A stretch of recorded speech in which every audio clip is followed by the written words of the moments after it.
Hello guys, स्वागत है आप सभी का एक और नए वीडियो में। Maths class 10th all India 2023 के सीबीएसई बोर्ड्स के फाइनल एग्जाम में सेक्शन डी में area related to circles unit में से 4 मार्क्स में जो क्वेश्चन आया था वो इस वीडियो में आपको समझाने वाला हूं। क्वेश्चन है हमारा, a horse is tied to a peg at one corner of a square shaped grass field of side 15 metre by means of a 5 metre long rope. 5 metre लंबी एक रोप है जिससे उस हॉर्स को टाई कर रखा है उन्होंने, और यहां पर उन्होंने बोला है कि स्क्वायर फील्ड जो है उसकी साइड है 15 मीटर। तो स्क्वायर फील्ड की साइड 15 मीटर ईच स्क्वायर है, चारों साइड इक्वल होंगी, जिसके एक कॉर्नर पे एक पैग की हेल्प से, पैग होता है आपका एक बोल्ट जिसको आप लैंड पे फिक्स कर देते हैं जिससे हम रोप को बांध सकते हैं, वहां पे एक हॉर्स को बांधा गया है एक रोप से। रोप की लेंथ है 5 मीटर लॉन्ग। ठीक है, तो यहाँ पे इसके वजह से ये जो हॉर्स है वो जितने एरिया की घास को खा सकता है वो इस सर्कुलर वे में यहां से लेकर यहां तक का जितना भी एरिया है उसमें जितनी भी उसे घास मिलेगी वो उतना उसको ग्रेस कर सकता है। Find the area of that part of the field in which the horse can grace. जितनी घास वो खा सकता है, जितना एरिया वो कवर कर सकता है, वो एरिया हमें फाइंड करना है। ठीक है, also find the increase in grazing area if length of rope is increased by 10 metre. अगर रोप ये 5 मीटर से 10 मीटर लंबी कर दी जाए तो फिर वो कितने एरिया की घास को खाएगा या कितना एरिया कवर करेगा वो बताना है। ठीक है, तो इंक्रीमेंट बताना है हमें उस एरिया में। लेकिन उससे पहले हम स्टार्टिंग में एरिया फाइंड करेंगे जिस एरिया को वो स्टार्टिंग में ग्रेस करने वाला है। तो सॉल्यूशन की स्टार्टिंग में यहां पे सबसे पहले देखिए, एक स्क्वायर है तो ये एंगल जो है आपका 90 डिग्री होगा। चारों एंगल 90 डिग्री होते हैं। 90 डिग्री का आपका एंगल है और ये आपका सर्कल का 1/4 पार्ट है, क्योंकि हमारा जो एक सर्कल होता है, अगर उसमें हम एक सेकंड में सर्कल अच्छे से ड्रॉ करता हूं, तो ये हमारा सर्कल है।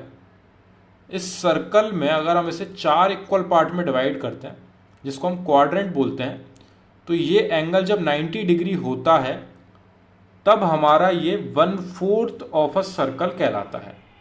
तो हमारा इस क्वेश्चन में ये 1/4 ऑफ अ सर्कल है, तो यहां पे हम एरिया लगाएंगे पाई आर स्क्वायर डिवाइडेड बाय 4। जो पूरा सर्कल का एरिया होता है पाई आर स्क्वायर, उसका 1/4 पार्ट हमें यहां पे फाइंड करना है।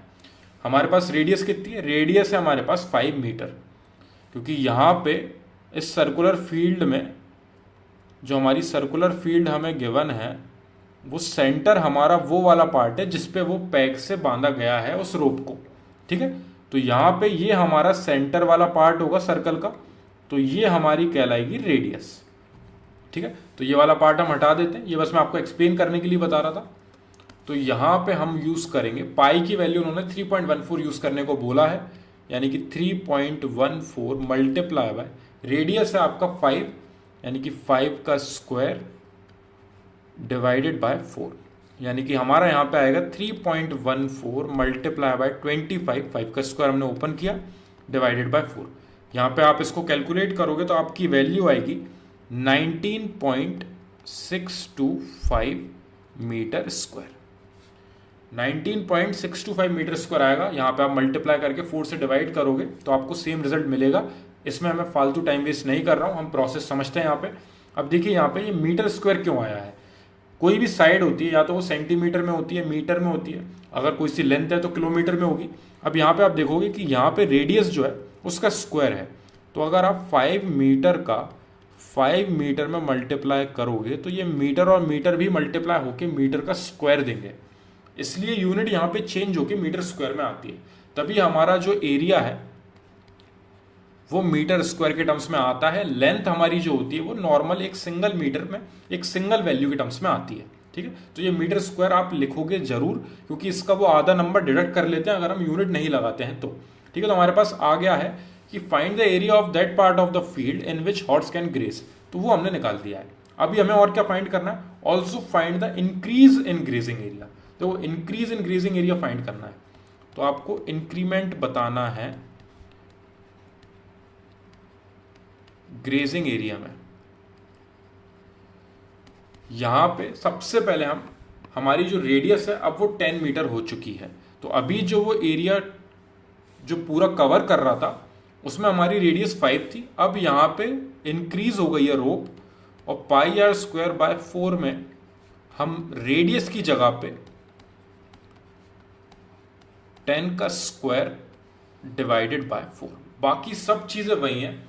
रोप से टाइड है वो, बस रोप को इंक्रीज कर दिया 5 से, अब वो 10 मीटर हो गई है। तब भी वो एक क्वाड्रेंट ही कवर करेगा, क्योंकि इस साइड से इस साइड तक वो टोटली इसके आगे नहीं जा सकता, वो स्क्वायर फील्ड खत्म हो जाएगी। सेम इस साइड भी नहीं जा सकता।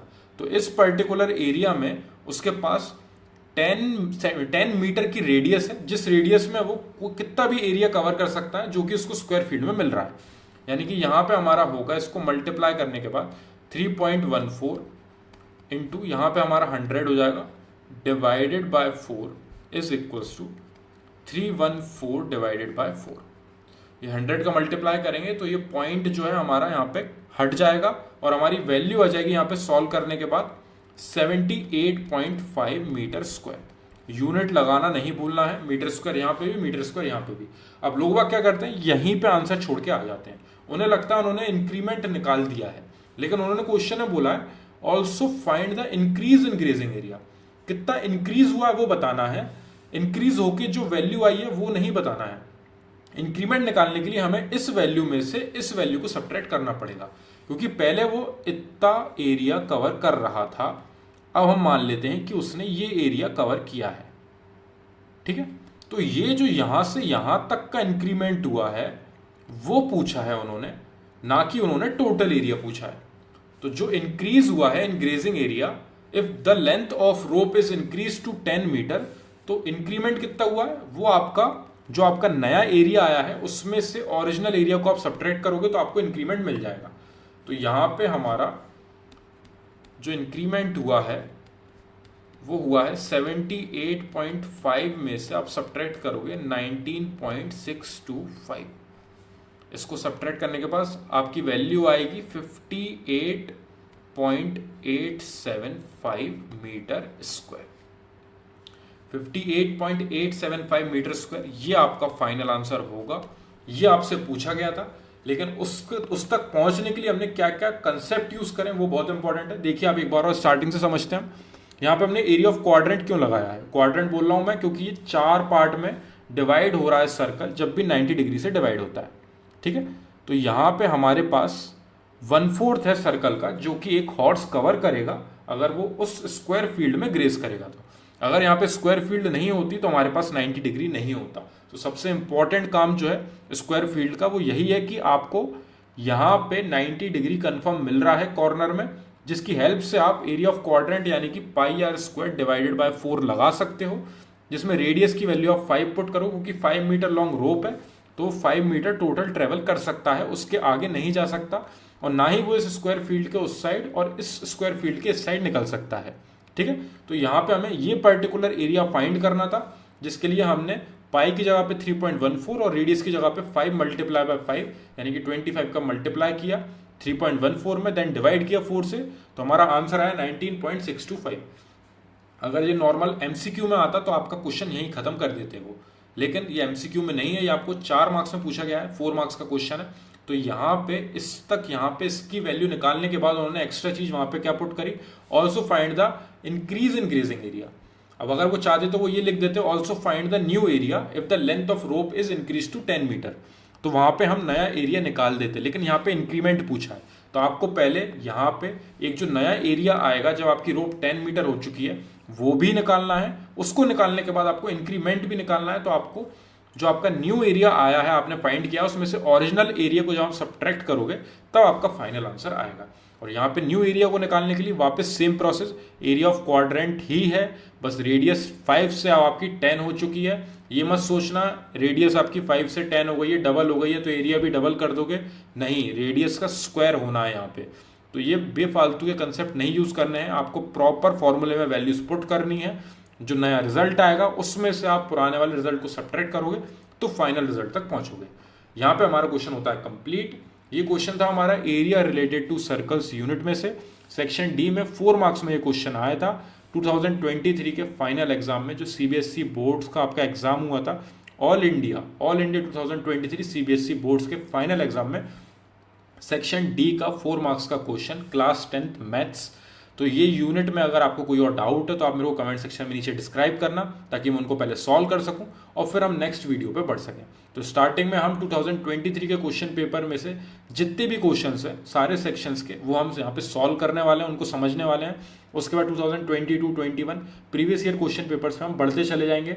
मेरे पास बहुत सारे क्वेश्चन पेपर्स अवेलेबल हैं, मैं सारे सॉल्व करके आपको सारे डाउट्स क्लियर करूंगा, और मैं आपको ये भी बताऊंगा किस टाइप के क्वेश्चंस इस ईयर हमारे 2024 में जो पेपर होगा उसमें किस टाइप के क्वेश्चंस आने वाले हैं। तो कोई भी डाउट हो अगर आपको, तो आप मेरे को कमेंट सेक्शन में डिस्क्राइब करना, उसको सॉल्व करके नेक्स्ट वीडियो पे बढ़ सकेंगे। Thank you very much for watching this video.